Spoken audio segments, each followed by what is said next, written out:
Welcome to GVS Quest. My name is Madhurima. I am from grade 2. Now I am going to explain about Jammu and Kashmir.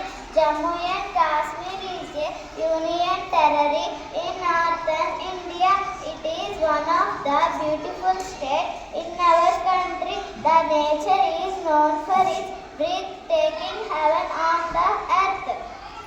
Seniorly, including the Pir Panjal Range and Chenab Valley, it has dual capital system, Srinagar in summer and Jammu in winter. It is a major tourism destination offering famous sites like the Dal Lake, the Vaishno Devi Temple, and as of 2026, the world's highest railway bridge. Jammu is also known as City of Temples. Kashmir is known for its beauty, cool summer, clean air and water.